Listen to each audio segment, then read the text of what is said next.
Se você chegou até aqui neste momento, talvez o seu coração já estivesse pedindo pausa há algum tempo, pedindo silêncio, pedindo um lugar onde não fosse preciso ser forte, onde não fosse preciso ter respostas, onde fosse permitido apenas existir, descansar e respirar.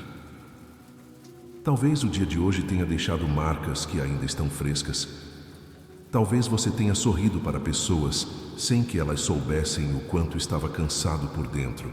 Talvez você tenha carregado algo que ninguém viu, algo que ficou guardado no silêncio entre o peito e a garganta, esperando um momento exatamente como este para finalmente soltar.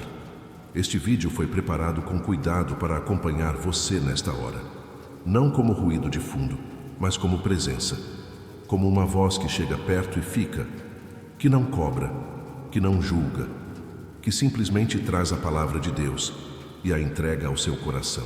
Daqui em diante, você vai ouvir salmos e passagens de toda a Bíblia, escolhidos para transmitir paz, segurança, conforto e a presença real do Senhor ao seu espírito. Mesmo enquanto você descansa, a palavra continua trabalhando, porque ela é viva e não precisa da sua consciência ativa para agir nas profundezas de quem você é. Antes de começarmos, me conta de onde você está ouvindo esses salmos. Deixa nos comentários a sua cidade e o nome de alguém que precisa de oração. Escreve esse nome como um ato de fé, porque juntos vamos orar uns pelos outros nesse canal, semeando a fé. Se este canal tem sido companhia para você nessas horas, na descrição abaixo e na tela do vídeo, estarei deixando o QR Code para quem quiser contribuir com o crescimento desse trabalho. Se este vídeo está abençoando você, compartilha agora. Se você tiver o botão de compartilhar, é só clicar. E isso já ajuda essa mensagem a chegar em mais corações que precisam ouvir a palavra de Deus neste momento. Se inscreva, deixe o seu like e vamos juntos espalhar a palavra. Salmo 1, bem-aventurado. O homem que não anda no conselho dos ímpios, nem se detém no caminho dos pecadores, nem se assenta na roda dos escarnecedores. Antes tem o seu prazer na lei do Senhor, e na sua lei medita de dia e de noite. Ele é como a árvore plantada junto a ribeiros de água, que dá o seu fruto no devido tempo, e cujas folhas não caem, e tudo quanto fizer prosperará. Não são assim os ímpios, mas são como a palha que o vento dispersa. Por isso os ímpios não subsistirão no juízo, nem os pecadores na congregação dos justos. Porque o Senhor conhece o caminho dos justos, mas o caminho dos ímpios perecerá, como a árvore plantada junto a ribeiros de água. Essa imagem foi escolhida pelo próprio Espírito de Deus para descrever a vida de quem medita na sua palavra. E não é por acaso que a imagem é de uma árvore, porque a árvore não corre atrás da água, ela foi plantada perto dela, e estando perto, ela bebe, naturalmente, continuamente, sem esforço visível. E o resultado dessa proximidade não é imediato, é gradual e profundo. As raízes crescem primeiro, antes de qualquer fruto aparecer, antes de qualquer resultado ser visível ao olho humano. As raízes estão se aprofundando no solo úmido. Talvez você esteja numa fase de raízes agora, uma fase em que nada parece estar crescendo por fora, em que os frutos ainda não apareceram, em que as pessoas ao redor não estão vendo resultado nenhum na sua vida. Mas as raízes estão se aprofundando em silêncio. E silêncio não significa ausência de crescimento. Às vezes significa exatamente o contrário. A árvore de raízes profundas não cai na tempestade. Ela balança, ela inclina, mas não cai. Porque o que a sustenta não está visível, está embaixo, está no oculto, e cujas folhas não caem. Tudo quanto fizer prosperará. Essa prosperidade não é prometida para o dia em que você tiver tudo resolvido. É prometida para quem está plantado, para quem permanece, para quem medita, para quem escolhe a palavra exatamente em momentos como este, quando poderia estar em qualquer outro lugar com qualquer outro pensamento, e está aqui, recebendo. Você está sendo plantado mais fundo agora mesmo. As raízes estão crescendo enquanto você ouve. O Senhor conhece o caminho dos justos. Isso significa que o seu caminho, mesmo quando parece sem direção, é conhecido por Ele. Cada curva, cada desvio, cada volta que você não planejou, Ele conhece. E conhecer, na linguagem bíblica, não é apenas saber, é estar presente, é acompanhar, é não perder de vista. Você não está perdido, você está sendo acompanhado por aquele que conhece o seu caminho melhor do que você mesmo. Salmo 9. Louvar-te-ei, ó Senhor, com todo o meu coração, contarei todas as tuas maravilhas. Alegrar-me-ei e me regozijarei em ti. Cantarei louvores ao teu nome, ó Altíssimo. Quando os meus inimigos retrocederem, tropeçarão e perecerão diante de ti. Porque executaste o meu direito e a minha causa, assentaste no trono, julgando em justiça. Repreendeste os gentios, destruíste o ímpio, apagaste o seu nome para sempre e eternamente. Os inimigos acabaram, ficaram em perpétuas desolações, e as cidades que destruíste, a sua memória pereceu com elas. Mas o Senhor permanece para sempre. Ele preparou o seu trono para o juízo, e ele julgará o mundo em justiça, julgará os povos em equidade. O Senhor também será um refúgio para o oprimido, um refúgio nos tempos de angústia. E em ti confiarão os que conhecem o teu nome, porque tu, Senhor, não desamparaste os que te buscam. Cantai louvores ao Senhor, que habita em Sião. Declarai entre os povos os seus feitos. Porque aquele que vinga o sangue se lembrou deles. Não se esqueceu do clamor dos aflitos. Tem misericórdia de mim, ó Senhor. Vê a minha aflição da parte dos que me odeiam. Tu que me levantas das portas da morte, para que eu possa declarar todos os teus louvores nas portas da filha de Sião, e me regozijar na tua salvação. Os gentios caíram no poço que cavaram. Na rede que esconderam ficou preso o seu próprio pé. O Senhor se tornou conhecido pelo juízo que executou. O ímpio ficou preso na obra das suas mãos. Os ímpios retornarão ao inferno, e todas as nações que se esquecem de Deus. Porque o necessitado não será sempre esquecido, nem a esperança dos aflitos perecerá para sempre. Levanta-te, ó Senhor, não prevaleça o homem. Sejam julgados os gentios diante da tua face. Põe, ó Senhor, terror sobre eles. Saibam os gentios que não são mais do que homens. O Senhor também será um refúgio para o oprimido, um refúgio nos tempos de angústia. Essa linha não foi escrita para dias fáceis. Foi escrita pensando exatamente nos dias em que a opressão é real, em que a angústia tem endereço e hora certa para aparecer. E o que Deus promete para esses dias não é a ausência da pressão, é um refúgio dentro dela. Um lugar de proteção que existe no meio da tempestade, não do outro lado dela. Talvez você esteja sob algum tipo de opressão neste momento. Pode ser opressão financeira, que aperta e não deixa respirar, que chega antes do fim do mês e não vai embora fácil. Pode ser opressão emocional, aquela que vem de dentro e não tem um rosto específico para culpar, mas que pesa tanto quanto qualquer coisa concreta. Pode ser a opressão do tempo, a sensação de que o relógio corre mais rápido do que as soluções chegam. Pode ser a opressão do silêncio de Deus, quando você ora e não sente resposta, quando clama e o céu parece fechado. Para cada uma dessas formas de opressão, o Salmo 9 diz com clareza: Ele é refúgio. Não estava, não será quando você melhorar. É presente, ativo, disponível agora mesmo, exatamente como você está. E aquele que vinga o sangue se lembrou deles, não se esqueceu do clamor dos aflitos.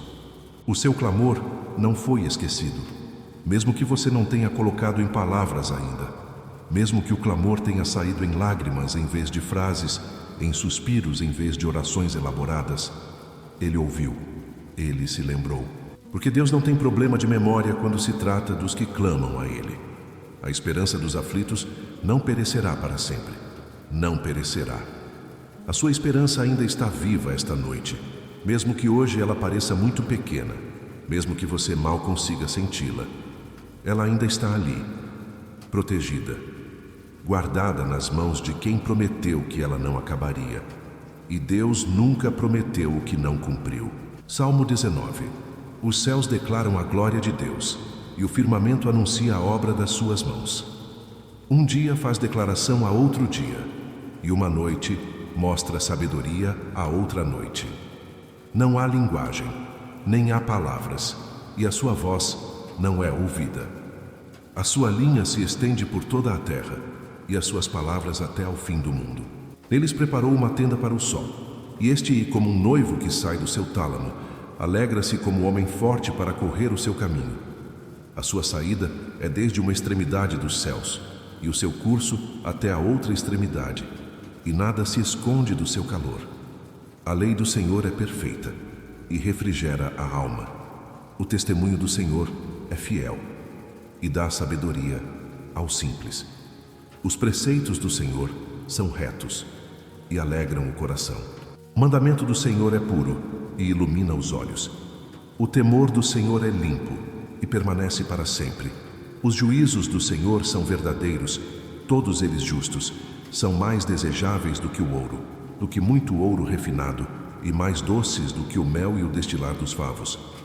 Também o teu servo é avisado por eles, em guardá-los a grande recompensa.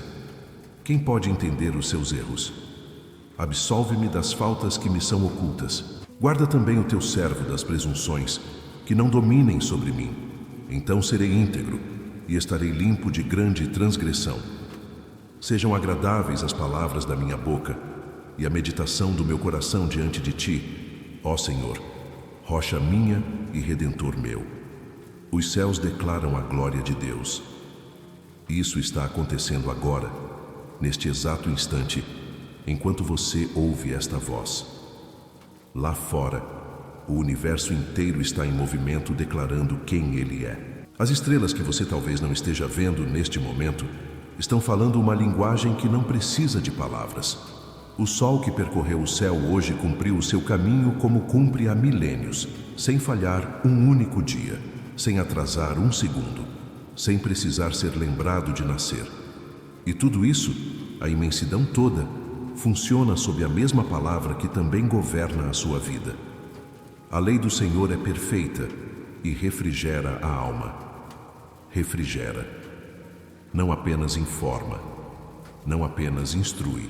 Refrigera, como água fria num dia de calor que não dá trégua, como uma brisa que chega exatamente quando o ar estava pesado demais.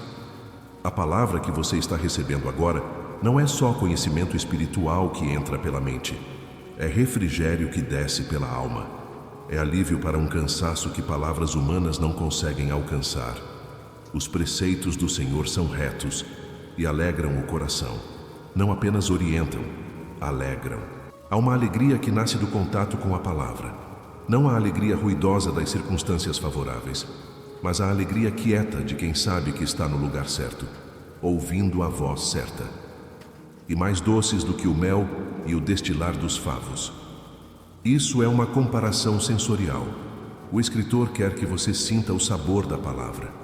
Não só entenda o seu conteúdo, que receba como algo que alimenta, que satisfaz, que deixa um gosto de suficiência. Sejam agradáveis as palavras da minha boca e a meditação do meu coração diante de ti.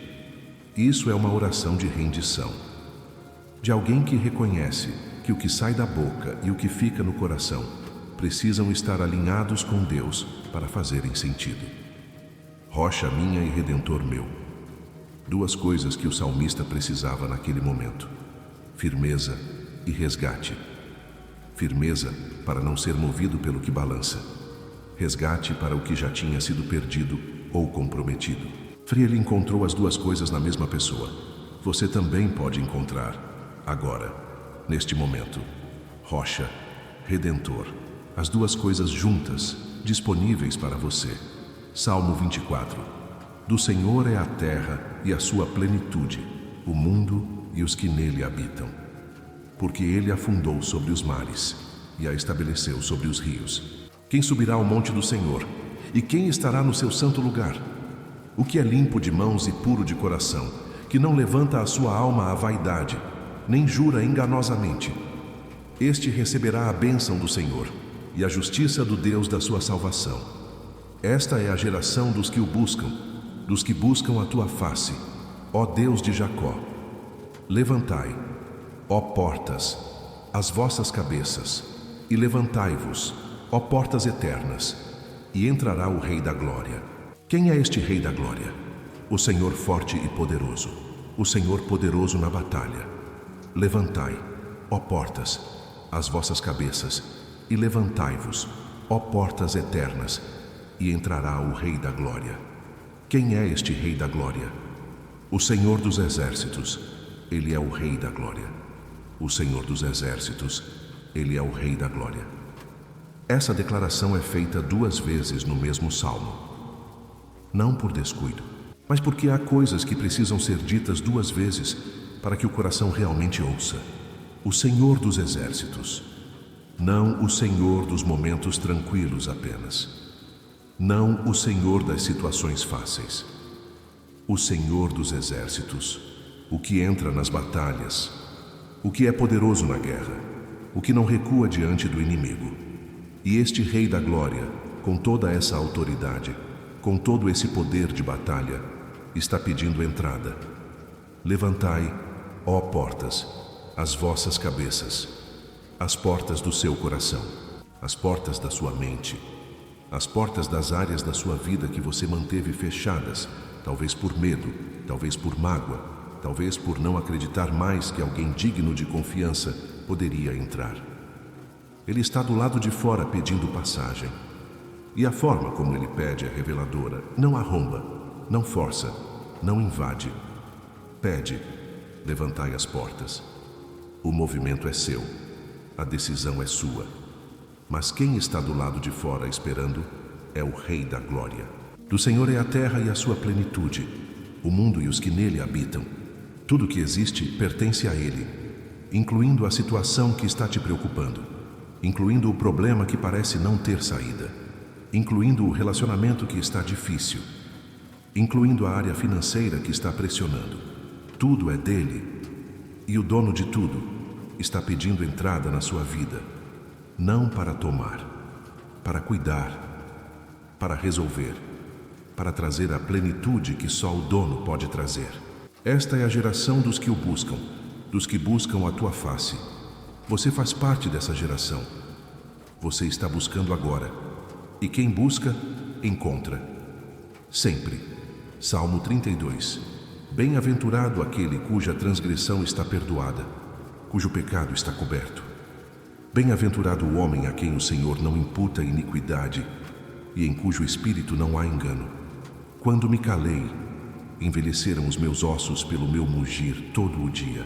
Porque a tua mão pesava sobre mim de dia e de noite, e o meu humor se tornou em sequidão de estio. Confessei-te o meu pecado, e a minha iniquidade não encobri.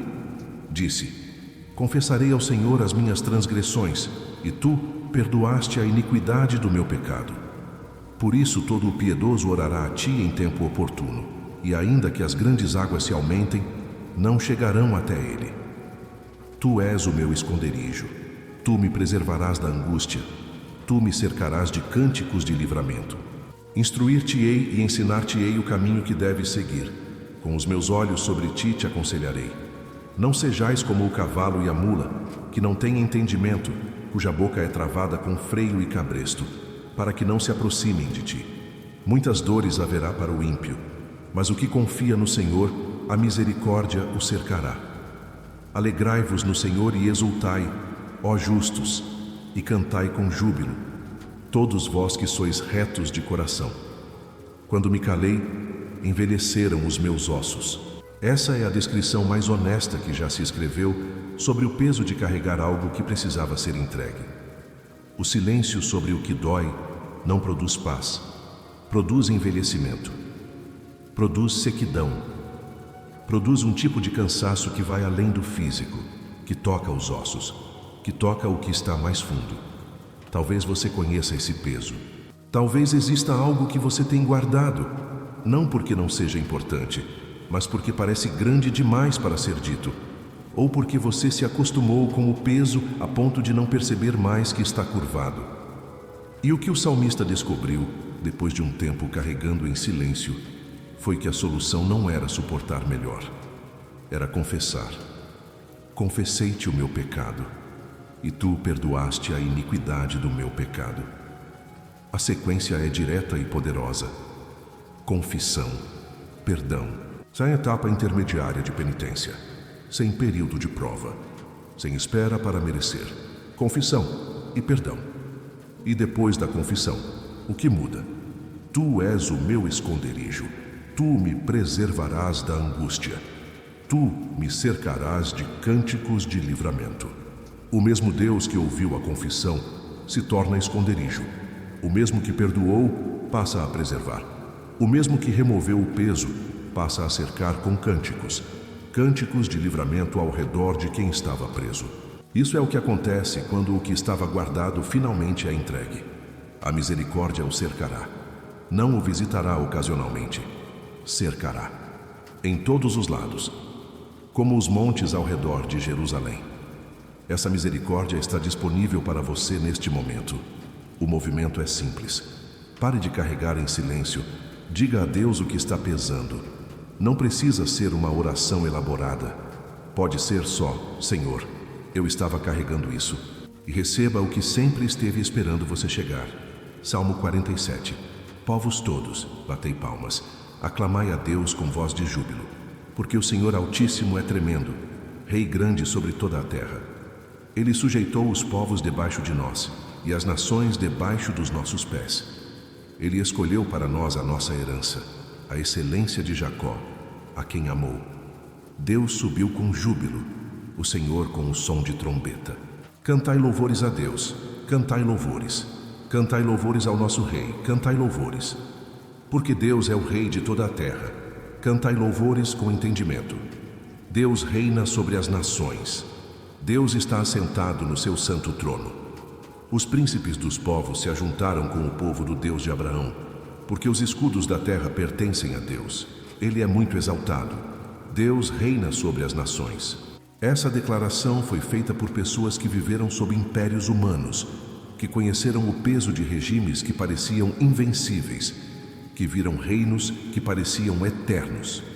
E mesmo assim, eles cantaram: Deus reina, não reignou, não reinará quando as circunstâncias melhorarem. Reina agora, sobre tudo, sobre os governos que te preocupam, sobre as estruturas que parecem inabaláveis, sobre as situações que parecem maiores do que qualquer solução humana. Deus está assentado no seu santo trono. Isso é uma imagem de estabilidade absoluta. Ele não está nervoso com o que está acontecendo no mundo. Ele não está de pé ansioso tentando encontrar uma solução de última hora. Está assentado. Governa do seu trono com a calma de quem conhece o fim desde o princípio. Os escudos da terra pertencem a Deus. Todos os mecanismos de proteção, todos os recursos de defesa, tudo que poderia defender ou proteger qualquer coisa neste mundo pertence a Ele, e Ele os distribui conforme a sua vontade. Talvez você precise desta verdade agora. O que te protege não é o que você consegue segurar com as próprias mãos. É o escudo que pertence a Deus e que Ele coloca ao redor de quem é seu. Ele escolheu para nós a nossa herança. Você tem uma herança escolhida por Deus.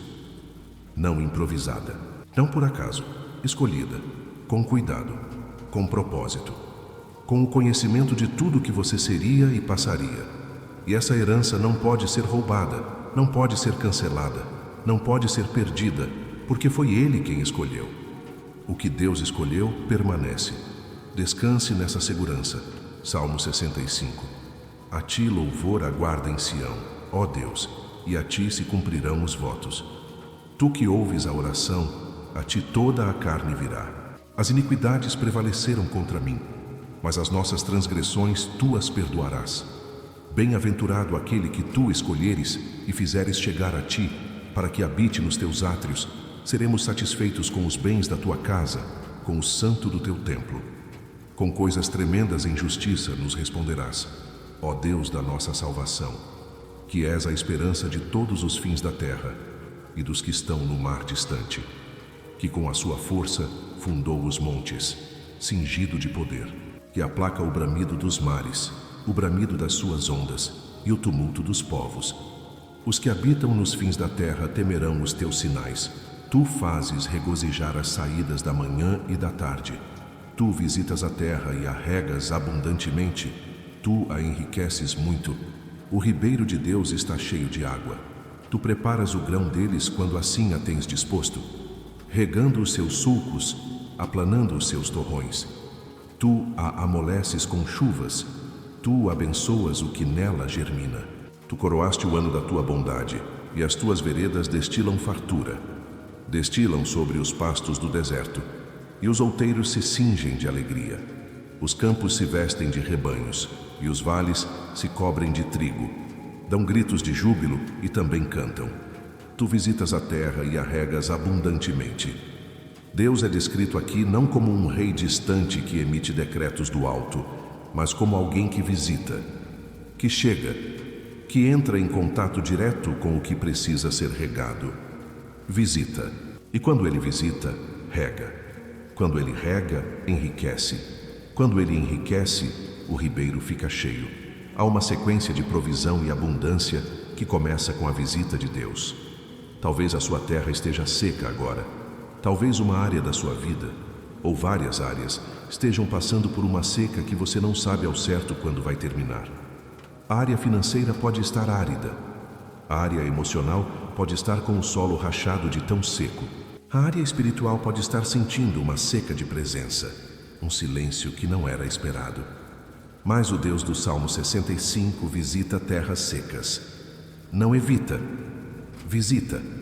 E quando chega, traz a chuva junto, regando os seus sulcos, aplanando os seus torrões. Tu a amoleces com chuvas. O que ficou duro pela dor, ele amolece. O que ficou compactado pelo sofrimento, ele afrouxa. O que estava fechado demais para receber, ele prepara para a semente. Tu coroaste o ano da tua bondade. O ano que você está vivendo, com todas as suas dificuldades, com todos os seus desafios, ainda pode ser coroado pela bondade de Deus. Não apesar do que aconteceu, dentro do que aconteceu. Porque a bondade de Deus não precisa de circunstâncias perfeitas para aparecer. Ela aparece no meio do imperfeito e o transforma. E as tuas veredas destilam fartura. Os caminhos de Deus deixam rastro de fartura. Por onde ele passa, sobra. Por onde ele visita, há mais do que o suficiente. Esse é o Deus que está visitando a sua vida neste momento. Salmo 91. Aquele que habita no esconderijo do Altíssimo, à sombra do Onipotente, descansará. Direi do Senhor: Ele é o meu Deus, o meu refúgio, a minha fortaleza, e nele confiarei. Porque ele te livrará do laço do passarinheiro e da peste perniciosa. Com as suas penas te cobrirá, e debaixo das suas asas te abrigarás. A sua verdade será o teu escudo e broquel. Não te assombrarás do terror noturno, nem da seta que voa de dia, nem da peste que anda na escuridão, nem da mortandade que assola ao meio-dia. 1000 cairão ao teu lado, e 10.000 à tua direita, mas não chegará a ti. Somente com os teus olhos olharás, e verás a recompensa dos ímpios. Porque tu, Senhor, és o meu refúgio, fizeste o Altíssimo a tua habitação. Não te sucederá nenhum mal, nem praga alguma chegará à tua tenda. Porque aos seus anjos dará ordem a teu respeito, para te guardarem em todos os teus caminhos. Eles te sustentarão nas suas mãos, para que não tropeces em alguma pedra. Pisarás o leão e a víbora, calcarás aos pés o leãozinho e o dragão. Pois que me amou, e também o livrarei, pô-lo-ei em segurança, porque conheceu o meu nome. Quando me invocar, eu lhe responderei. Na angústia estarei com ele, livrá-lo-ei e o glorificarei. Saciá-lo-ei com longura de dias, e mostrar-lhe-ei a minha salvação. Aos seus anjos dará ordem a teu respeito. Essa linha muda tudo quando você entende o peso dela. Não é uma promessa genérica de proteção divina. É uma promessa de instrução específica. Ordem a teu respeito. Isso significa que no mundo espiritual há anjos que receberam instruções personalizadas sobre a sua vida. Não um esquadrão genérico que patrulha a área. Anjos com ordens a seu respeito, com o seu nome. com a sua situação, com o conhecimento do que você enfrenta e do que você precisa. Eles te sustentarão nas suas mãos, para que não tropeces em alguma pedra. O cuidado é tão específico que inclui as pedras pequenas, não apenas as grandes quedas, não apenas as crises visíveis, as pedras do caminho diário, os tropeços cotidianos, os obstáculos que parecem pequenos, mas que têm o potencial de derrubar. Para cada um desses, há sustentação. Aquele que habita no esconderijo do Altíssimo descansará. Habitar é diferente de visitar. Você não está só passando por Deus neste momento. Você está habitando. Você escolheu ficar, ouvir, receber. E para quem habita, o descanso não é uma conquista, é uma consequência. Não te sucederá nenhum mal, nem praga alguma chegará à tua tenda. A tenda é o seu lar, a sua casa. As pessoas que dormem sob o mesmo teto que você. A cobertura do Salmo 91 não é individual apenas, ela cobre o lar inteiro. Cada pessoa dentro da sua tenda está incluída nessa promessa. Quando me invocar, eu lhe responderei, não se ele merecer, não se tiver orado o suficiente. Quando invocar, responderei. A condição é a invocação, e você está invocando agora, ao ouvir, ao escolher este momento de palavra. Isso é invocação, e a resposta está vindo. Salmo 111. Louvai ao Senhor. Louvarei o Senhor com todo o coração, na assembleia dos retos e na congregação. Grandes são as obras do Senhor, buscadas por todos os que nelas se deleitem. A sua obra é gloriosa e majestosa, e a sua justiça permanece para sempre. Ele fez memorial das suas maravilhas. O Senhor é misericordioso e compassivo. Ele deu mantimento aos que o temem. Lembrar-se-á perpetuamente do seu pacto. Ele mostrou ao seu povo o poder das suas obras, dando-lhes a herança dos gentios. As obras das suas mãos são verdade e juízo. Todos os seus preceitos são fiéis. São firmes para sempre e eternamente, feitos em verdade e retidão. Enviou redenção ao seu povo. Ordenou o seu pacto para sempre.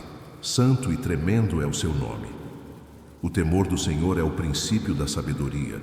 Todos os que o praticam têm bom entendimento. O seu louvor permanece para sempre. Santo e tremendo é o seu nome. Esse é o Deus desta noite. Não um Deus domesticado pela religiosidade humana. Não um Deus reduzido às categorias que a mente humana consegue conter. Santo, separado de tudo que é impuro, incompatível com a mentira, com a injustiça, com o abandono, e tremendo, que inspira reverência, que faz o coração parar um segundo quando a presença dele se manifesta de verdade. Grandes são as obras do Senhor, buscadas por todos os que nelas se deleitem. A obra de Deus na sua vida é grande, mesmo que hoje ela não pareça, mesmo que as circunstâncias estejam contando uma história diferente. A obra de Deus é maior do que as circunstâncias que a cercam. Ele fez memorial das suas maravilhas. Um memorial é algo que não deixa esquecer, que fica de pé mesmo com o tempo passando. E as maravilhas que Deus fez na história do seu povo e na sua própria história pessoal estão em memorial. As vezes em que Ele providenciou quando não havia saída. As vezes em que Ele restaurou o que parecia destruído. As vezes em que a paz chegou sem que as circunstâncias tivessem mudado. Tudo isso está em memorial. E o mesmo Deus que fez essas coisas está aqui agora. Ele deu mantimento aos que o temem. Lembrar-se-á perpetuamente do seu pacto. Perpetuamente. Não por um período. Não enquanto você for assíduo nas obrigações espirituais. Perpetuamente. O pacto que Ele firmou com você, pela vida e pelo sangue do seu Filho, é eterno. E nenhuma falha sua, nenhum afastamento, nenhuma fase difícil pode cancelar o que é eterno. Descanse no pacto desta noite. É mais forte do que tudo que veio contra você. Salmo 115. Não a nós, Senhor, não a nós, mas ao teu nome da glória, por amor da tua misericórdia e da tua verdade. Porque dirão os gentios, onde está agora o seu Deus? Mas o nosso Deus está nos céus, e faz tudo o que lhe apraz. Os ídolos deles são prata e ouro, obra das mãos dos homens. Têm boca, mas não falam. Têm olhos, mas não veem. Têm ouvidos, mas não ouvem. Têm nariz, mas não cheiram. Têm mãos, mas não apalpam. Têm pés, mas não andam. Nem fazem som algum com a sua garganta. Tornar-se-ão como eles os que os fazem, assim todos os que neles confiam. Israel, confia no Senhor. Ele é o seu auxílio e o seu escudo. Casa de Arão, confiai no Senhor. Ele é o seu auxílio e o seu escudo. Vós que temeis ao Senhor, confiai no Senhor. Ele é o seu auxílio e o seu escudo. O Senhor se lembrou de nós. Ele nos abençoará. Abençoará a casa de Israel. Abençoará a casa de Arão. Abençoará os que temem ao Senhor, tanto os pequenos como os grandes. O Senhor vos acrescentará, a vós e a vossos filhos. Benditos sejais vós do Senhor, que fez os céus e a terra. Os céus são os céus do Senhor, mas a terra a deu aos filhos dos homens. Os mortos não louvam ao Senhor, nem os que descem ao silêncio. Mas nós bendiremos o Senhor, desde agora e para sempre. Louvai ao Senhor. O nosso Deus está nos céus e faz tudo o que lhe apraz. Essa declaração foi feita por pessoas que viviam rodeadas de ídolos. Em todos os lados havia imagens, representações de divindades que a cultura ao redor adorava. E Israel precisava se lembrar e declarar em voz alta que o Deus deles era diferente. Não uma estátua com boca que não fala, não um ídolo com ouvidos que não ouvem. Um Deus que está nos céus, que age, que faz tudo o que lhe apraz. Talvez você também precise desta declaração hoje, porque vivemos rodeados de ídolos modernos. Eles não têm forma de estátua, mas têm forma de conta bancária, de aprovação humana, de controle, de segurança financeira, de relacionamentos que se tornam mais importantes do que Deus. E quando esses ídolos falham, e eles sempre falham, a pergunta que surge é a mesma de séculos atrás. Onde está agora o seu Deus? E a resposta do Salmo 115 é a mesma para hoje. Nos céus, fazendo tudo o que lhe apraz. O Senhor se lembrou de nós. Ele nos abençoará. Essa memória de Deus não é passiva. Lembrar para Deus é agir, é mover, é providenciar. O Senhor vos acrescentará, a vós e a vossos filhos. A bênção não para em você. Vai além. Alcança os seus filhos. Alcança a próxima geração. O que Deus planta na sua vida hoje vai dar fruto nas vidas de quem vem depois de você. Você está plantando agora, mesmo sem perceber, mesmo apenas ouvindo, mesmo apenas escolhendo a palavra neste momento de cansaço. Isso é herança espiritual sendo construída. Salmo 147, louvai ao Senhor, porque é bom cantar louvores ao nosso Deus, porque é agradável e formosa a razão de louvar. O Senhor edifica Jerusalém, Ele ajunta os dispersos de Israel. Ele sara os de coração quebrantado e lhes liga as suas feridas. Ele conta o número das estrelas e a todas elas chama pelos seus nomes. Grande é o nosso Senhor e muito poderoso. O seu entendimento é infinito. O Senhor sustenta os humildes, mas abate os ímpios até ao chão. Cantai ao Senhor com ação de graças. Cantai louvores ao nosso Deus com harpa. Ele cobre os céus de nuvens, prepara chuva para a terra, faz crescer erva nos montes. Ele dá às bestas o seu alimento e aos filhotes dos corvos o que clamam. Não se agrada da força do cavalo, nem se compraz nas pernas do homem. O Senhor se agrada dos que o temem, dos que esperam na sua misericórdia. Louva ao Senhor, ó Jerusalém. Louva ao teu Deus, ó Sião, porque Ele fortalece as barras das tuas portas. Abençoa os teus filhos no meio de ti. Ele estabelece a paz nos teus termos, te farta com a flor do trigo. Ele envia a sua palavra à terra. Muito velozmente corre o seu verbo. Ele dá a neve como lã, espalha a geada como cinza. Ele lança o seu gelo como bocados. Quem pode subsistir perante o seu frio? Manda a sua palavra e os derrete. Faz soprar o vento e as águas correm. Ele faz conhecer a sua palavra a Jacó, os seus estatutos e os seus juízos a Israel. Não fez assim a nenhuma outra nação. e não lhes deu a conhecer os seus juízos. Louvai ao Senhor. Ele sara os de coração quebrantado e lhes liga as suas feridas. Essa linha fica logo após uma linha que fala sobre as estrelas. Ele conta o número das estrelas e a todas elas chama pelos seus nomes. A sequência não é acidental. O Espírito Santo colocou essas duas realidades juntas de propósito.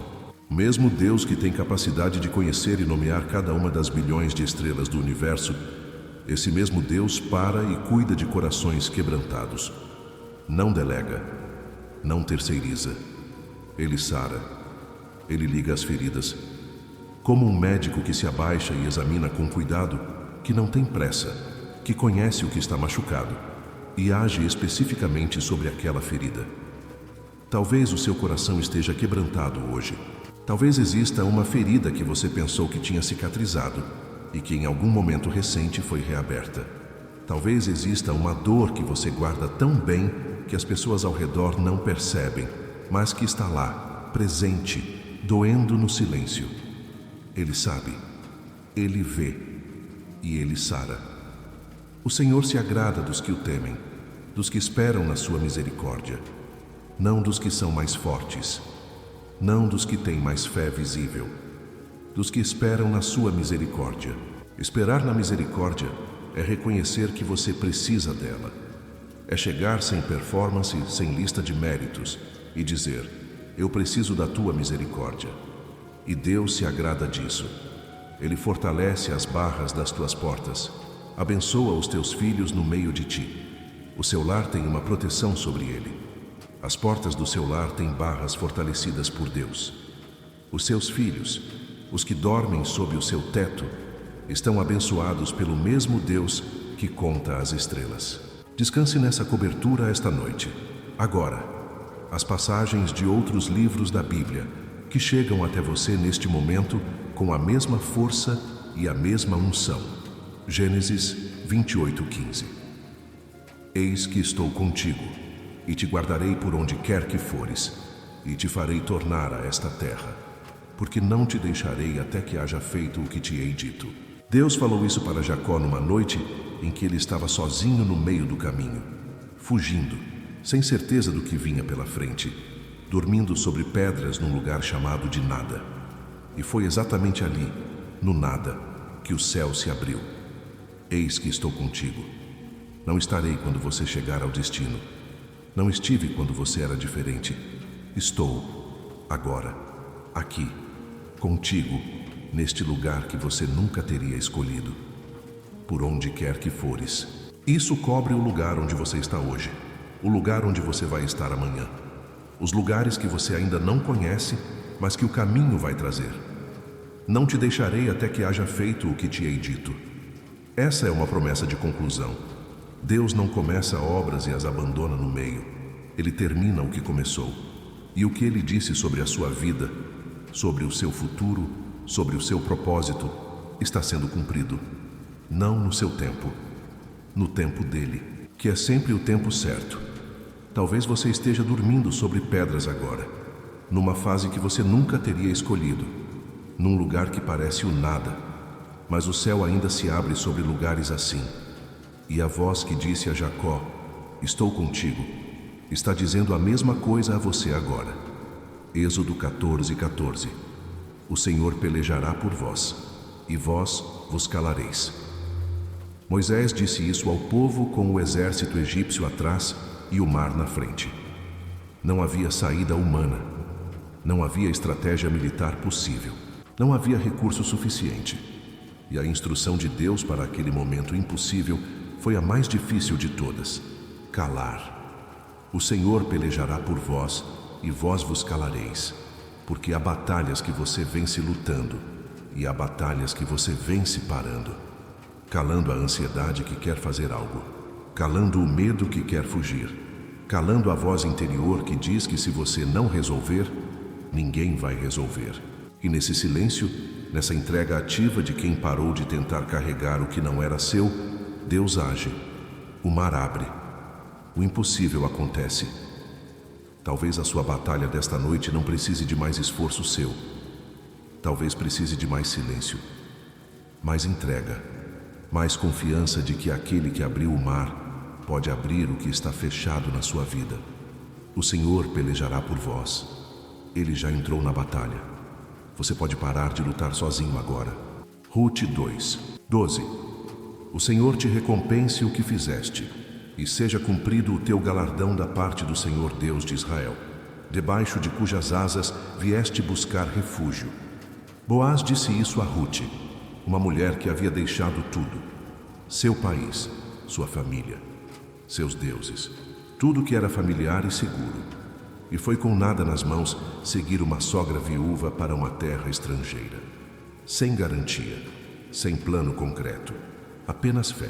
E Boaz, sem saber que estava falando profecia, disse: debaixo de cujas asas vieste buscar refúgio.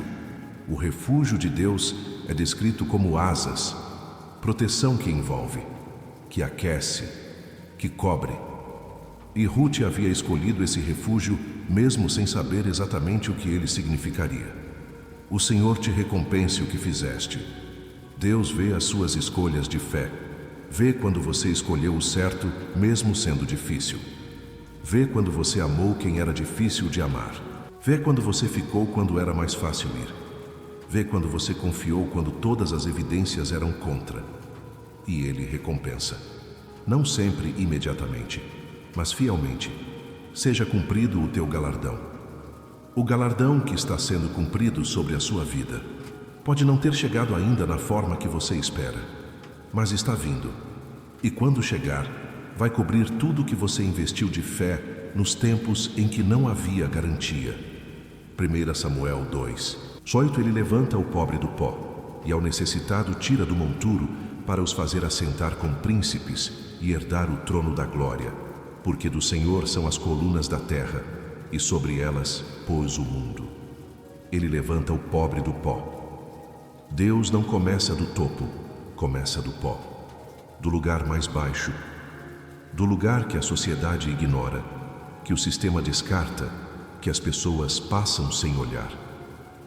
E é exatamente dali que Ele levanta, para os fazer assentar com príncipes. A trajetória que Deus desenha para os seus não começa no conforto e vai para o conforto maior. Começa no pó e vai para o trono. Começa na necessidade e vai para a glória. Começa no que o mundo chama de nada e vai para o que o mundo chama de tudo. Isso não é motivação humana, é promessa divina, comprovada por histórias reais de pessoas reais que saíram do pó e chegaram ao palácio. José saiu da cova e chegou ao segundo trono do Egito. Davi saiu do campo de ovelhas e chegou ao trono de Israel. Rute saiu da viuvez e pobreza e entrou na genealogia do Messias, porque do Senhor são as colunas da terra. Tudo que sustenta o mundo pertence a Ele, incluindo as colunas que sustentam a sua vida, a saúde, os relacionamentos, a provisão, o propósito. Tudo está nas mãos daquele que levanta do pó. Talvez você esteja no pó agora. Não vergonha nisso. O pó é o lugar de onde Deus levanta. E Ele está se inclinando para você neste momento. 2 Crônicas 7:14. Se o meu povo, que se chama pelo meu nome, se humilhar e orar e buscar a minha face e se converter dos seus maus caminhos, então eu ouvirei dos céus e perdoarei os seus pecados e sararei a sua terra. Sararei a sua terra. A cura que Deus promete aqui não é só individual, é coletiva, é territorial. É a cura de um ambiente inteiro, de uma família inteira, de uma geração inteira. E as condições que precedem essa cura são 4. Humilhar-se, reconhecer que não há saída pelo esforço próprio. Orar, buscar ativamente a presença de Deus. Buscar a sua face, não apenas as suas bênçãos, mas Ele mesmo. E converter dos maus caminhos, mudar a direção onde a direção estava errada. 4 movimentos.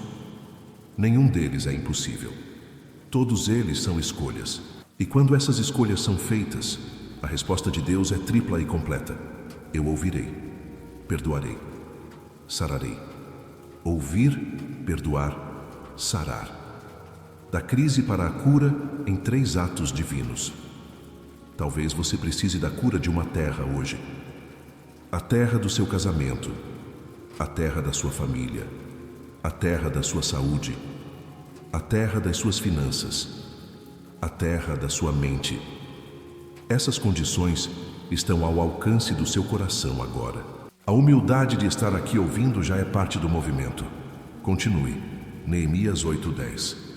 Não vos entristeçais, porque a alegria do Senhor é a vossa força. Essa declaração foi feita para um povo que estava chorando. Eles ouviram a lei sendo lida, entenderam o quanto tinham se desviado e começaram a chorar. E Neemias disse: não vos entristeçais. Não porque a tristeza não fosse compreensível, mas porque havia algo maior disponível do que a tristeza. A alegria do Senhor é a vossa força, não é a alegria das circunstâncias, não a alegria do que foi conquistado.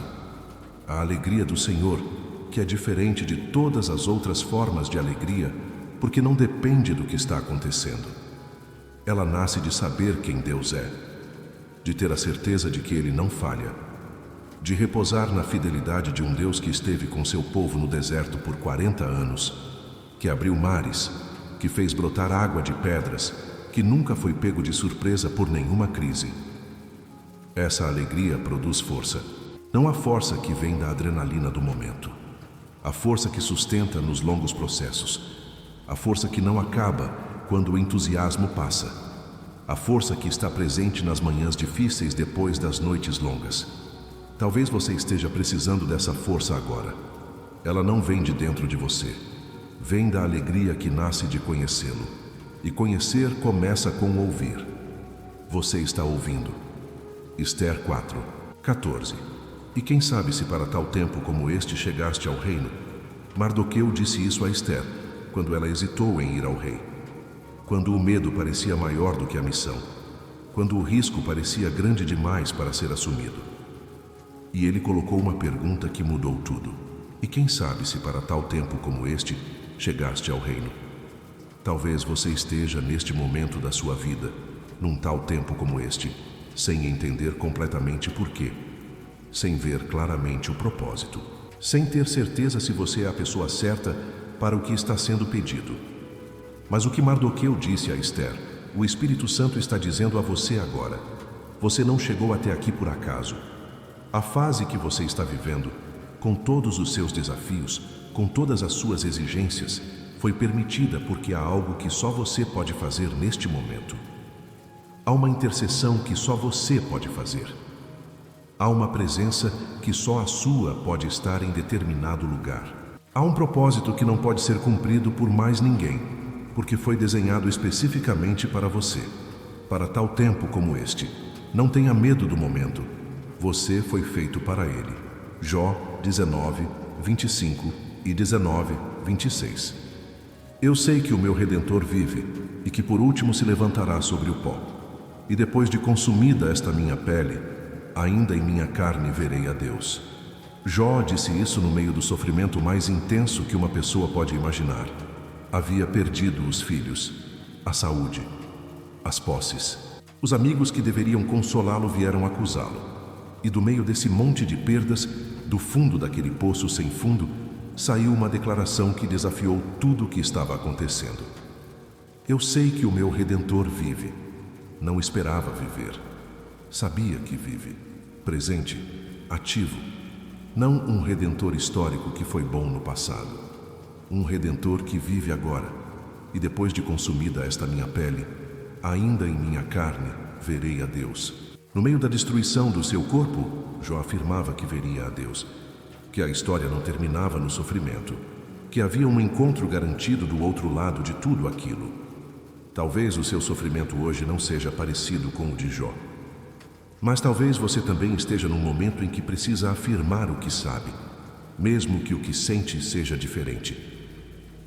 Eu sei que o meu Redentor vive. Diga isso agora. Não precisa estar convicto em todos os seus sentimentos.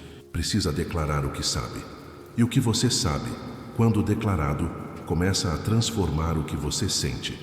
Eclesiastes 3:1 ao 3:8.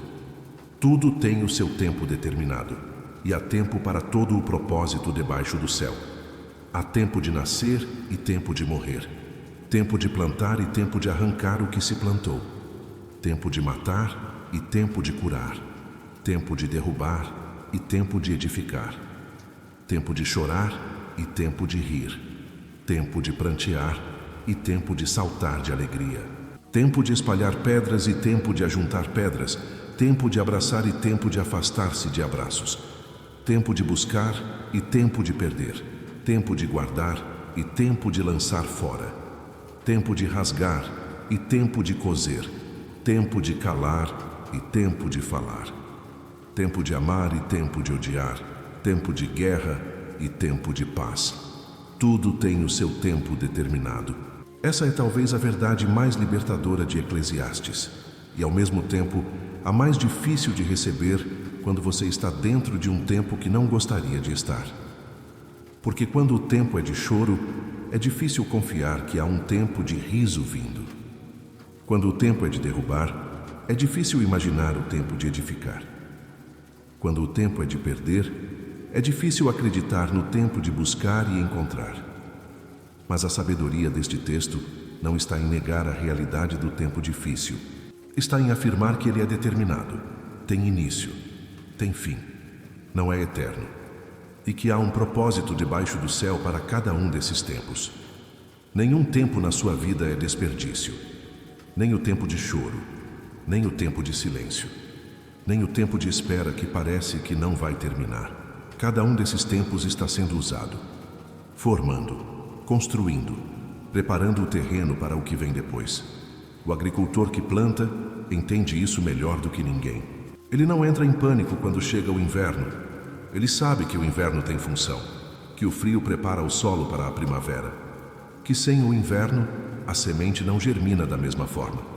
Qual tempo você está vivendo agora? Seja qual for, ele é determinado. Tem um propósito que você talvez não veja ainda. E há outro tempo vindo depois dele. Um tempo de rir, de edificar, de abraçar, de paz. Ele está vindo. Cantares 2. 4. Conduziu-me à sala do banquete, e o seu estandarte sobre mim é o amor. O estandarte é uma bandeira de guerra. Era o símbolo que identificava um exército, que declarava para todos os que vissem: estes homens pertencem a este rei. E o Espírito Santo usou exatamente essa imagem para descrever o amor de Deus. O seu estandarte sobre mim é o amor. O que isso significa para a sua vida agora? Significa que você vai para o campo de batalha com a bandeira do amor de Deus sobre a sua cabeça.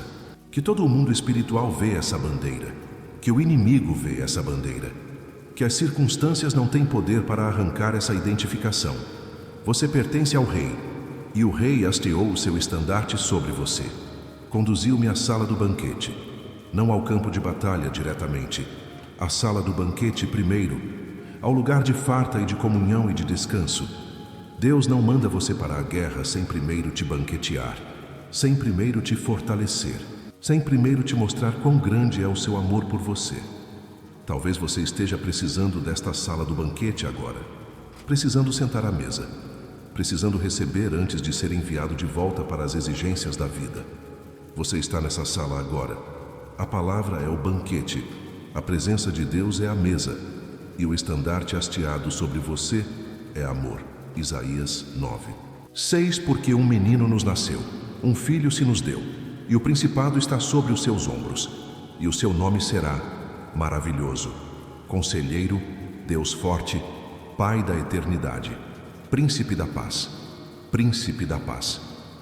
Esse nome não é decorativo, é descritivo. Ele é o príncipe porque a paz pertence a ele. Ela vem dele, é distribuída por ele, e não pode ser completamente encontrada em nenhum outro lugar.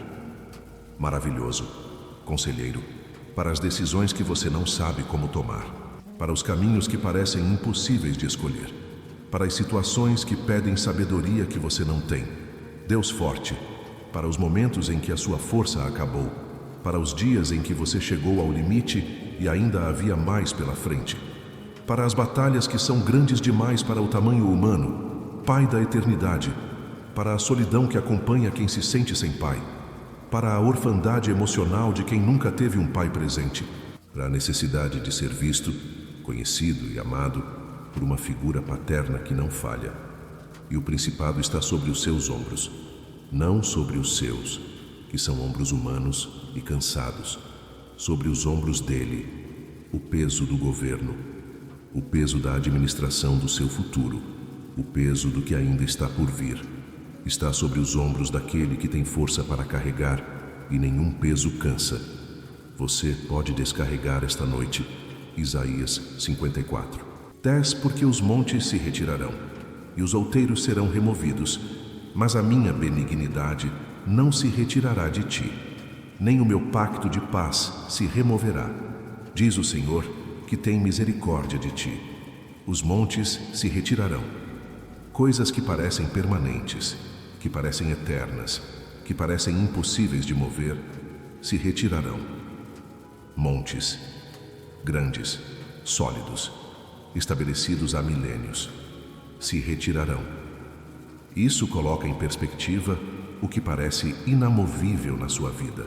Os montes do problema que não cede, os montes da dívida que parece montanha, os montes do relacionamento que parece impossível de restaurar, os montes do diagnóstico que parece definitivo.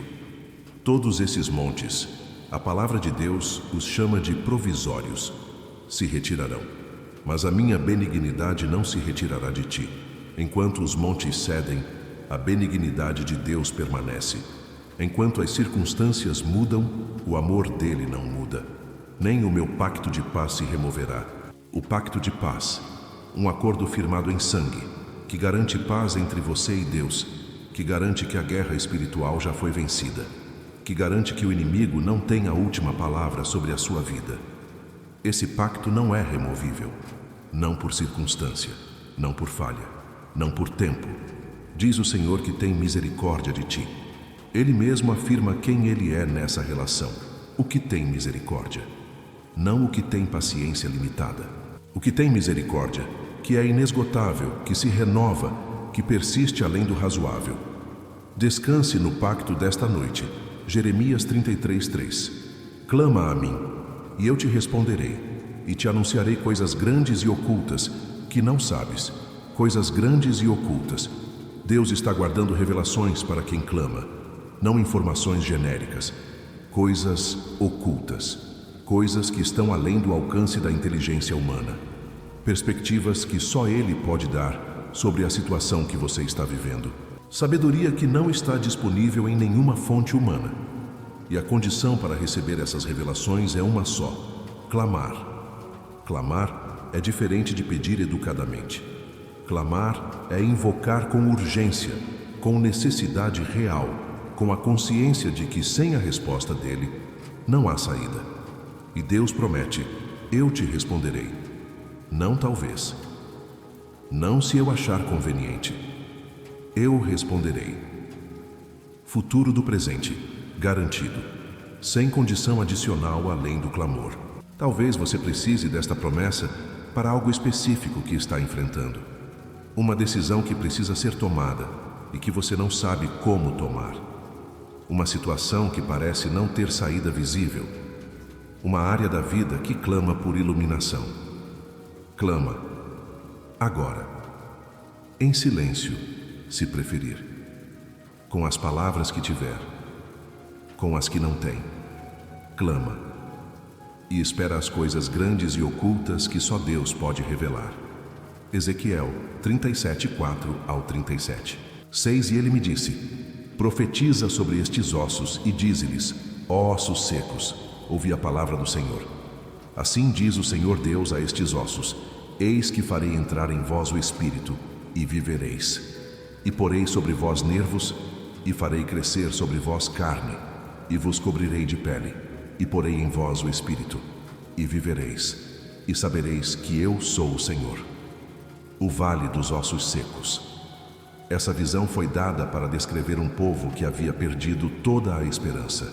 Ossos secos não têm vida, não têm movimento, não têm possibilidade visível de recuperação. E Deus manda o profeta falar para eles: Profetiza sobre estes ossos. Fala para o que parece morto. Declara vida sobre o que parece sem esperança. Eis que farei entrar em vós o Espírito, e vivereis. O Espírito entra, e o que estava seco vive. Isso é o que acontece quando a palavra de Deus é falada sobre situações que parecem sem saída. Talvez exista um vale de ossos secos na sua vida. Uma área que parece que não tem mais como ser recuperada. Um sonho que parece morto. Um relacionamento que parece sem vida. Uma parte de você mesmo que parece seca de tanto esperar.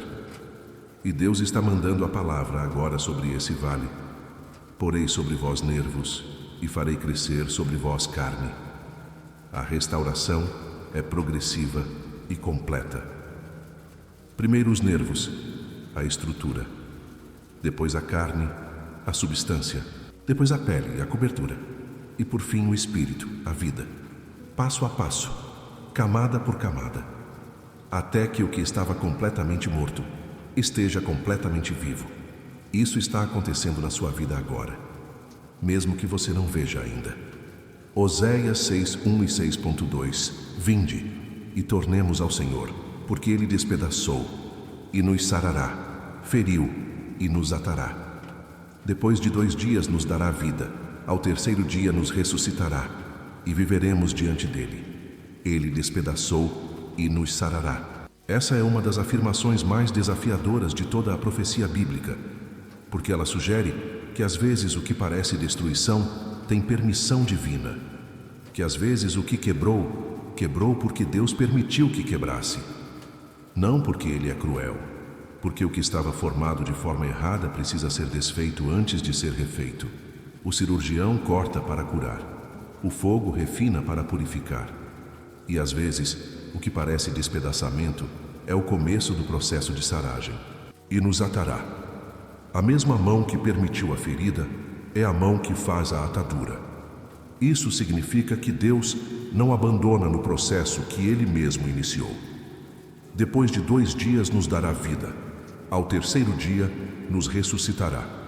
Os dias difíceis têm número, não são infinitos. Há um terceiro dia vindo, um dia de ressurreição.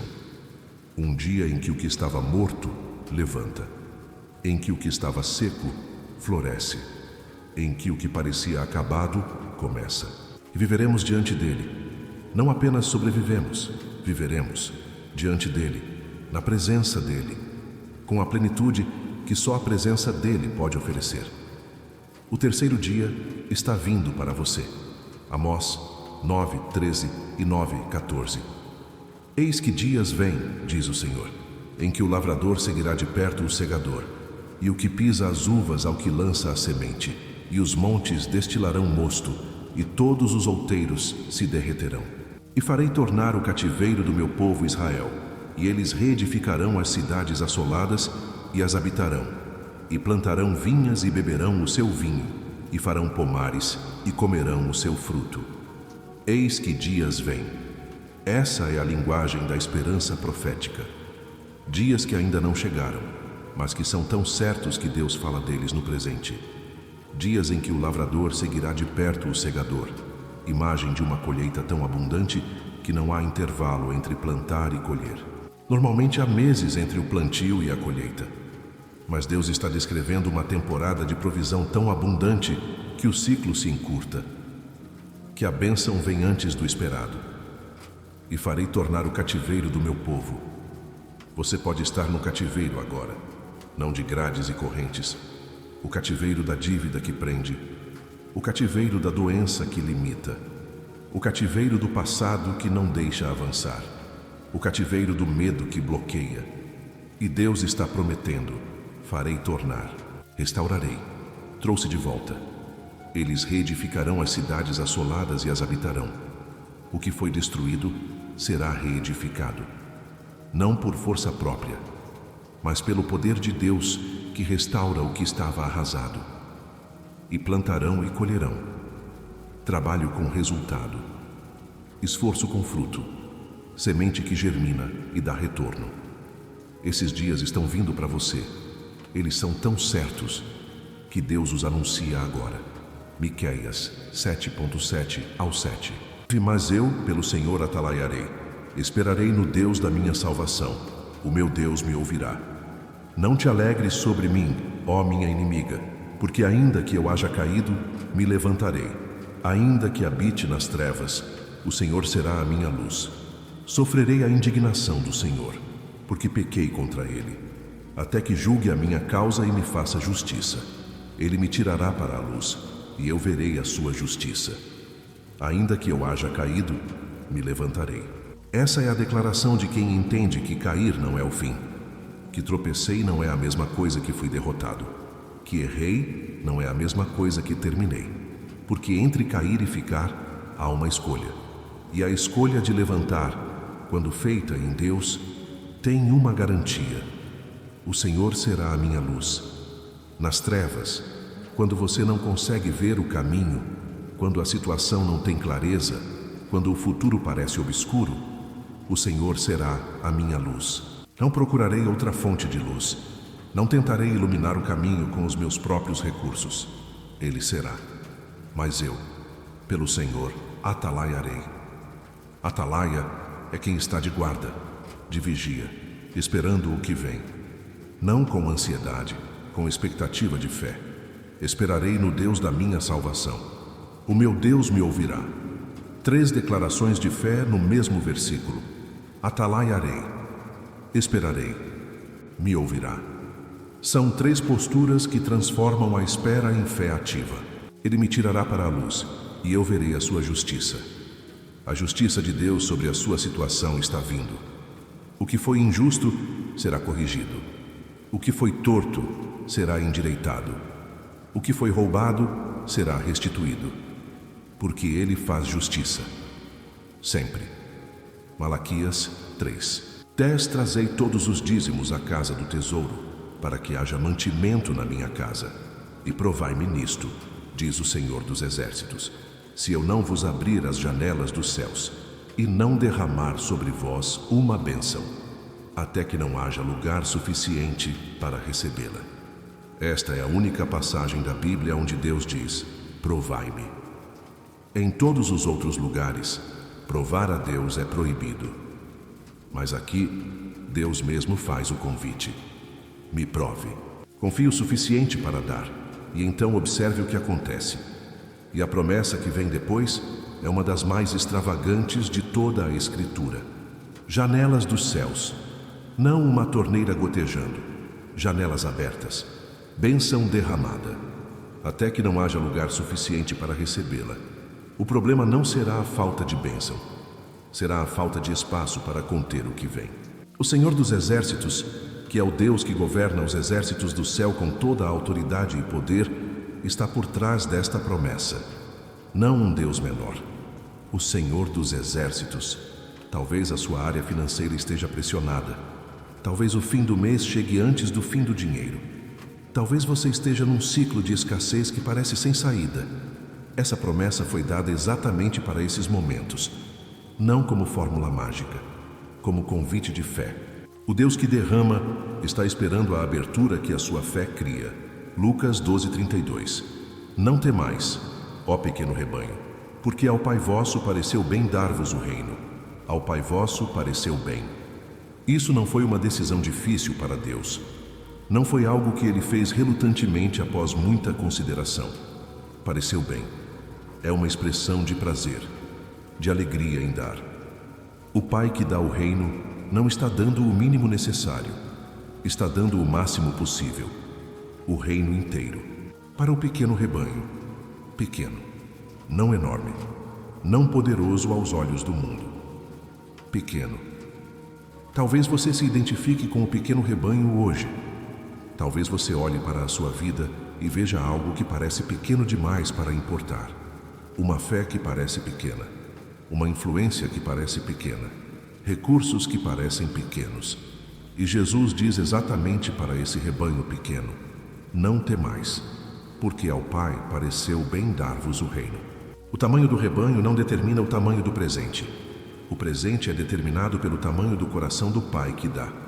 E o coração dele é infinito. Não tema esta noite.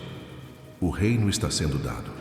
João 15, 9 ao 15 do 11. Como o Pai me amou, também eu vos amei. Permanecei no meu amor. Se guardardes os meus mandamentos, permanecereis no meu amor, assim como eu tenho guardado os mandamentos de meu Pai, e permaneço no seu amor. Estas coisas vos tenho dito, para que o meu gozo esteja em vós, e o vosso gozo seja completo. Como o Pai me amou, também eu vos amei. Jesus está usando a referência mais alta possível para descrever o amor que tem por você. Não qualquer amor humano. O amor que existe entre o Pai e o Filho, desde antes da criação, perfeito, completo, sem falha, sem diminuição, sem condição. É com esse amor que Ele te ama. Permanecei no meu amor. Permanecer é uma escolha ativa. Não é só receber uma vez e pronto. É escolher ficar. Escolher não sair quando as circunstâncias tentam empurrar para fora. Escolher confiar quando a lógica humana sugere duvidar. Escolher descansar no amor quando o medo quer que você lute. Para que o meu gozo esteja em vós. O gozo de Jesus, não o gozo humano que vai e vem com as circunstâncias. O gozo que existia antes de toda a criação, que passou por Getsêmani e pela cruz e ainda estava lá. Esse gozo, Jesus quer que esteja em você. E o vosso gozo seja completo, não parcial, não suficiente para alguns dias. Completo. Isso é o que está disponível para quem permanece no amor de Jesus. Permaneça esta noite. Não saia do amor. Fique. Atos 16, 25 e 16, 26. Mas à meia-noite, Paulo e Silas oravam e cantavam hinos a Deus, e os presos os ouviam. E de repente houve um grande terremoto, de modo que os alicerces da prisão foram abalados, e imediatamente se abriram todas as portas, e as algemas de todos se soltaram. À meia-noite, Paulo e Silas estavam na prisão, com os pés presos no tronco, com as costas feridas, sem previsão de quando ou se seriam libertados. E à meia-noite cantaram. Não depois que a prisão abriu, não depois que os grilhões caíram. Na prisão, com os grilhões, à meia-noite. Esse louvor na prisão antes da libertação é o tipo de fé que abala alicerces, que abre portas, que solta algemas. E de repente, houve um grande terremoto. De repente. A libertação não veio gradualmente, veio de repente. Porque quando o louvor é genuíno e a fé é real, Deus pode agir em questão de segundos, o que levaria anos pela lógica humana. Talvez você esteja numa prisão esta noite, uma prisão de circunstâncias, uma prisão de dívida, uma prisão de doença, uma prisão de um relacionamento que não libera, uma prisão de um passado que não solta. E o convite desta passagem é o mesmo que Paulo e Silas viveram. Cante na prisão. Louve antes da abertura. Declare a bondade de Deus antes de ver a evidência. E espere o de repente que só Deus pode dar. Romanos 5, 3 ao 5.5. E não somente isso, mas também nos gloriamos nas tribulações, sabendo que a tribulação produz paciência. E a paciência, experiência. E a experiência, esperança. E a esperança não traz confusão. Porquanto o amor de Deus está derramado em nossos corações pelo Espírito Santo que nos foi dado. Nos gloriamos nas tribulações. Paulo não está dizendo que a tribulação é boa. Está dizendo que dentro da tribulação há algo que se produz que não pode ser produzido de outra forma. Paciência. Não a paciência passiva que apenas aguenta. A paciência que foi forjada no processo difícil, que tem substância, que não é quebrada facilmente. E a paciência produz experiência. Experiência de ter passado, de ter sobrevivido ao que parecia impossível de sobreviver, de ter chegado ao outro lado do que parecia não ter outro lado. E a experiência produz esperança. Uma esperança que não é ingênua, mas que foi construída sobre evidência, sobre o histórico de um Deus que não falhou. E a esperança não traz confusão, não decepciona, porque está ancorada não nas circunstâncias, mas no amor de Deus que está derramado em nossos corações. Derramado, não gotejado. Derramado, como quem entorna o recipiente inteiro. Pelo Espírito Santo que nos foi dado. Você não está sozinho neste processo. O Espírito Santo está presente. Está aplicando o amor de Deus diretamente no seu coração. Esta noite, no meio do que você está atravessando, há um processo de formação acontecendo.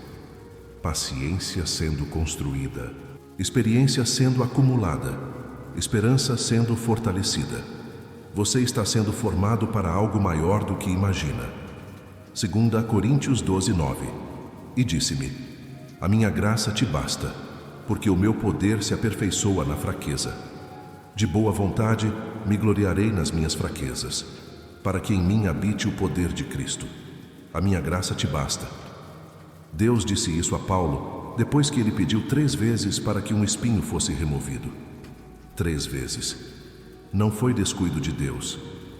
Não foi falta de atenção. Foi resposta deliberada. A minha graça te basta. Isso significa que há situações na vida, não todas, mas algumas, em que Deus não remove o problema. Ele entra no problema com você. E a graça que está disponível dentro do problema é suficiente para o problema. Não está faltando. Não está em falta. Basta. O meu poder se aperfeiçoa na fraqueza. Isso inverte a lógica humana completamente. A fraqueza que você esconde, que você tenta superar, que te enche de vergonha, é o lugar onde o poder de Cristo se aperfeiçoa. Não apesar da fraqueza, na fraqueza. Porque quando os seus recursos acabam, o espaço que sobra é exatamente do tamanho do poder de Deus.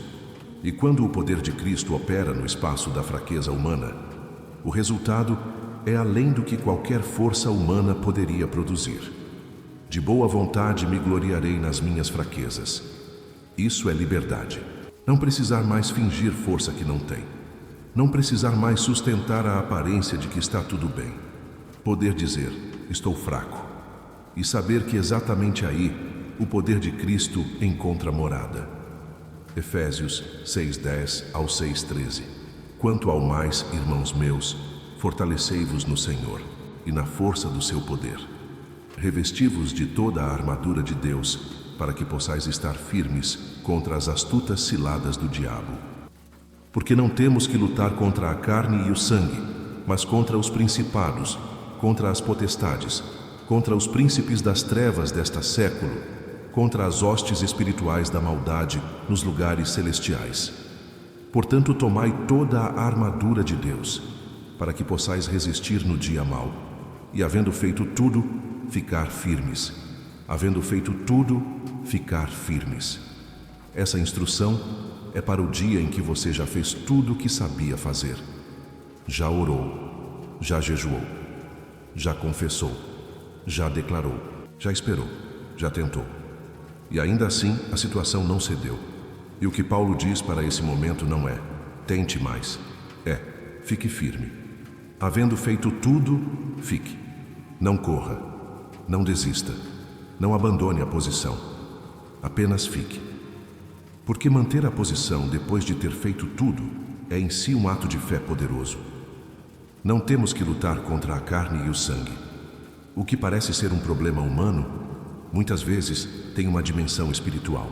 Conflito que parece apenas circunstancial tem raízes além do que os olhos físicos veem. E a armadura que Deus oferece é feita especificamente para essa dimensão. Cada peça, cada proteção, cada arma, projetada para o campo de batalha real. Revesti-vos de toda a armadura, toda, não parte, toda. E estando com a armadura completa, não há nada que o inimigo possa fazer que não seja interceptado antes de chegar até você. Fique firme esta noite. A batalha já foi vencida na cruz. Você só precisa ficar. Colossenses 3:15 ao 3:17. E a paz de Deus, para a qual também fostes chamados em um corpo, domine em vossos corações, e sede agradecidos. A palavra de Cristo habite em vós ricamente, em toda a sabedoria, ensinando-vos e admoestando-vos uns aos outros com salmos, hinos e cânticos espirituais, cantando ao Senhor com graça em vossos corações. E tudo quanto fizerdes, por palavras ou por obras, fazei tudo em nome do Senhor Jesus, dando por ele graças a Deus Pai. A paz de Deus, para a qual também fostes chamados. Você foi chamado para a paz, não chamado para a ansiedade, não chamado para o medo, não chamado para a agitação contínua, chamado para a paz. E chamado, na linguagem bíblica, é mais do que um convite, é destino, é identidade, é o lugar onde você foi feito para estar. E a paz de Deus domine. Domine não é a paz que aparece quando tudo está bem, é a paz que governa mesmo quando nem tudo está bem, que tem autoridade sobre o que tenta tirar a calma, que prevalece mesmo quando a circunstância apresenta razões para não prevalecer. A palavra de Cristo habite em vós ricamente, ricamente, não superficialmente, não como visita, como habitação, como algo que está tão dentro que naturalmente sai em sabedoria, em ensinamento, em cântico. E tudo quanto fizerdes, fazei tudo em nome do Senhor Jesus. Cada ação ordinária do dia seguinte, cada conversa comum, cada tarefa repetitiva, pode ser feita em nome dele. E quando feita em nome dele, tem dimensão eterna. O que parece pequeno feito em nome de Jesus tem peso espiritual que a eternidade revelará. Deixe a paz dominar, deixe a palavra habitar e descanse em paz. E agora, neste momento, antes de encerrar, quero fazer uma oração por você. Pai Celestial, venho diante da Tua presença em nome do Teu Filho Jesus Cristo, o Príncipe da Paz, o Senhor dos Exércitos, o Deus forte e eterno. Venho trazendo cada pessoa que ouviu esta palavra agora, cada coração que chegou aqui carregando o peso do dia, cada alma que precisou deste silêncio. Senhor, eu declaro agora, em nome de Jesus, que toda a ansiedade que tentou dominar este coração está quebrada. Quebra agora, em nome de Jesus, todo pensamento que não vem de Deus. Seja anulado todo ciclo de preocupação que tenta roubar o descanso desta pessoa. O poder da ansiedade sobre esta vida está quebrado, agora, pelo sangue de Jesus. Pai, eu oro pela cura do corpo. Onde há dor, que a Tua mão de cura chegue agora. Onde há doença, que o Teu poder de libertação haja. Onde há cansaço que vai além do físico, que o Teu Espírito Santo restaure cada célula, cada órgão, cada sistema. Porque Tu és o Senhor que sara todas as enfermidades. E eu declaro cura sobre este corpo agora, em nome de Jesus. Senhor, eu oro pela libertação de traumas do passado. Eu declaro, em nome de Jesus, que toda maldição que tentou se instalar através de palavras ditas sobre esta vida está quebrada. Toda ferida que foi guardada em silêncio, que ainda sangra por dentro, recebe agora a Tua cura. Que o fogo consumidor do Teu amor queime toda raiz de dor, toda memória que prende, todo eco de abandono e rejeição. Em nome de Jesus, seja anulado o poder do passado sobre o presente desta pessoa. Pai, eu oro pelas finanças. Onde há escassez, que a Tua abundância venha. Eu declaro sobre esta vida que nenhuma arma de pobreza prosperará, em nome de Jesus. Que as janelas do céu se abram sobre as finanças desta pessoa. Que os recursos venham de onde nenhum olho humano pode prever. Que a bênção do Senhor dos Exércitos, que enriquece e não traz tristeza, cubra esta área agora. Senhor, eu oro pela família, por cada lar representado nesta oração, pelo casamento que precisa de restauração, pelo filho que se afastou, pela família que está dividida. Eu declaro proteção divina sobre cada lar, em nome de Jesus. Que nenhum mal chegue à tenda desta família. Que os anjos do Senhor acampem ao redor deste lar e o guardem. E agora, Senhor, que esta pessoa durma em paz. Que os anjos guardem cada hora desta noite. Que o amanhecer traga misericórdias novas. E que ao abrir os olhos, haja a certeza de vitória, de proteção, de amor e de um Deus que nunca dormiu. Em nome de Jesus. Amém.